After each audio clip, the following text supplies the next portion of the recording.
¿Y si el verdadero peligro del Mundial 2026 es el equipo que todos dieron por muerto?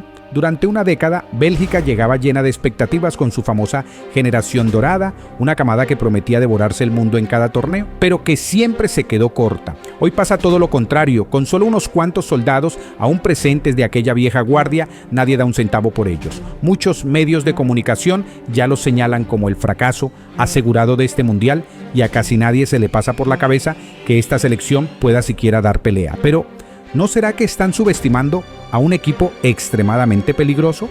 Los Diablos Rojos llegarán al torneo quizás con el calendario más favorable de todos los aspirantes al título, y con una base que mezcla veteranía y juventud, tienen los argumentos necesarios para empezar a soñar con su primera estrella. Quédate en este video porque hoy te voy a contar las razones detalladas por las que Bélgica podría terminar sorprendiendo al mundo entero.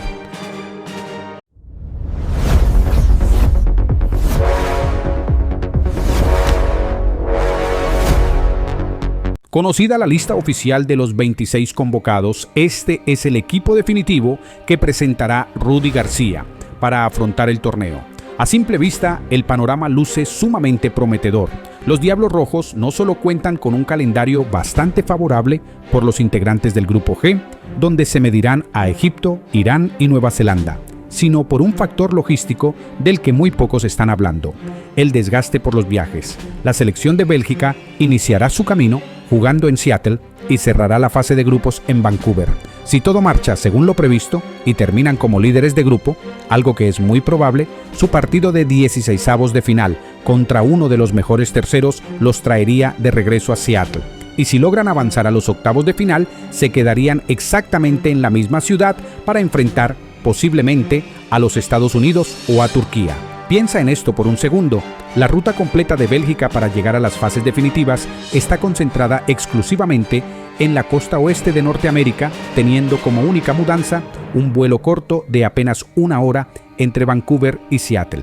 Pasar por 2 rondas de eliminación directa jugando en el mismo estadio es una ventaja física descomunal en un torneo tan masivo.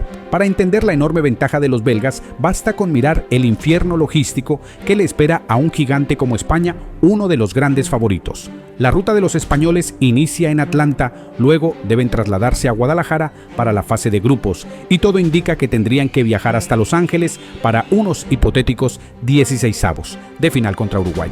El desgaste mental y físico de cruzar continentes y usos horarios va a pasar factura. En pocas palabras, Bélgica llegará a los cuartos de final con las piernas intactas y sin kilómetros encima, listos para su primera gran prueba de fuego, que bien podría ser la propia selección española. Pero aquí viene la gran pregunta: ¿tiene realmente Bélgica los argumentos futbolísticos suficientes para tumbar a una potencia y avanzar más allá de los cuartos? Como bien dicen en el boxeo, los estilos hacen las peleas. Y en el próximo bloque te voy a dar las razones tácticas que convierten a esta Bélgica en una seria amenaza para cualquiera.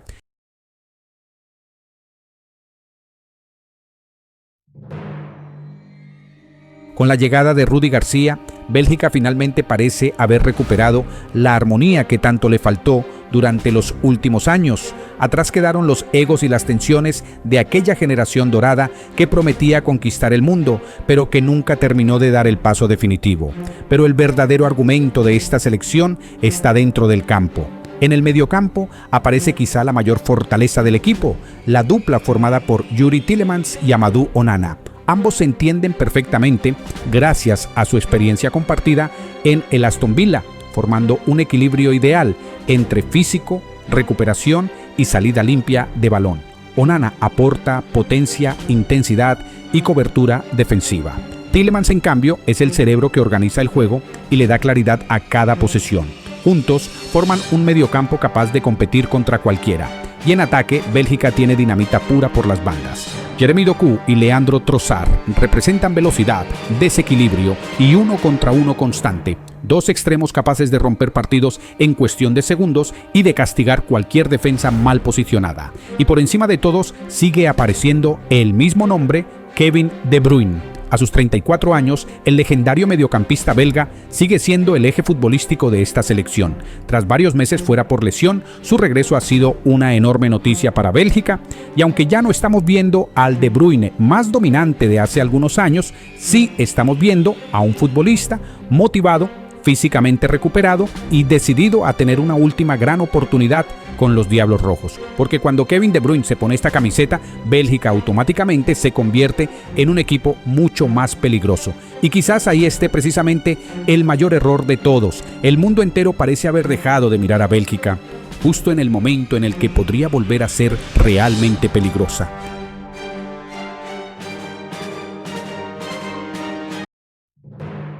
Históricamente, cada vez que a Bélgica le tocó jugar contra un grande, se quedó corta. Salvo aquella noche memorable contra Brasil en 2018, los Diablos Rojos siempre tropezaron en el momento cumbre. Perdieron contra Francia en el Mundial y contra Italia en la Eurocopa, y ese es exactamente el escenario que se vislumbra para unos hipotéticos cuartos de final contra España. Pero por estilo, este partido puede ser mucho más complicado de lo que la mayoría presupone. La base que llevó a España a conquistar la Eurocopa hoy no parece estar al mismo nivel. El estado físico de Lamine Yamal preocupa bastante tras su lesión. Todo indica que llegará al Mundial, pero existen dudas sobre qué tan recuperado estará realmente. A eso se suma el bajón de Nico Williams, quien ya no parece tan determinante como antes, y la enorme incógnita de Rodri, que tras su grave lesión todavía no ha vuelto a dominar el mediocampo con la misma autoridad. Y ahí es donde Bélgica puede encontrar su gran oportunidad. Un mediocampo tan físico como el belga y unos extremos tan veloces son exactamente el tipo de rival que históricamente más incomoda a España.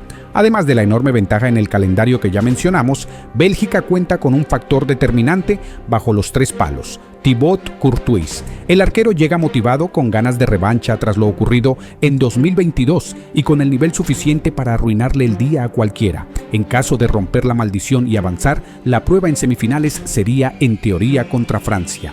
Aunque antes, los franceses posiblemente tendrían que dejar en el camino a colosos como Alemania u Holanda. Este sí sería un duelo de máxima dificultad. Y la historia nos dice que estos partidos siempre terminan definiéndose por detalles. En 2018 fue un gol de córner de Umtiti. En 2024, un doloroso autogol de Vertonghen. En ambos torneos, Bélgica compitió de tú a tú, pero le faltó ese centavo para el peso, ese detalle mínimo que separa a las buenas selecciones de las grandes. La gran pregunta es, ¿encontrarán ese detalle ahora, en el Mundial donde absolutamente nadie da nada por ellos?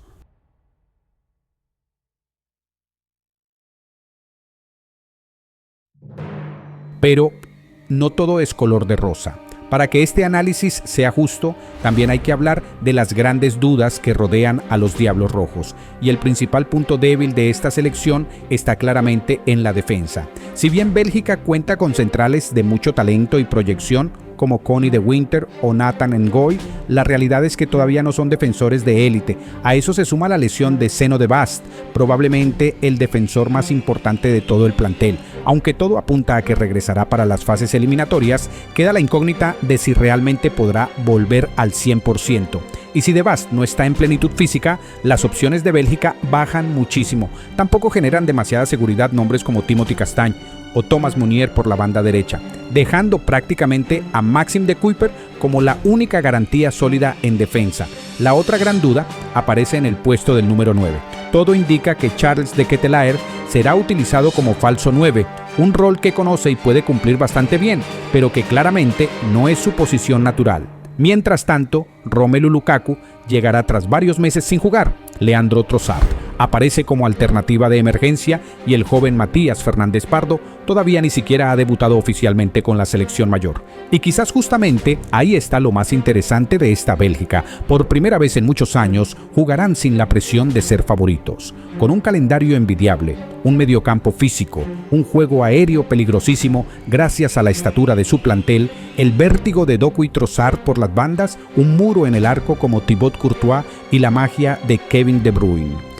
Bélgica tiene argumentos más que suficientes para convertirse en el gran caballo negro del Mundial 2026. Y ahora la pregunta te la hago a ti. ¿Hasta dónde crees que llegará esta selección?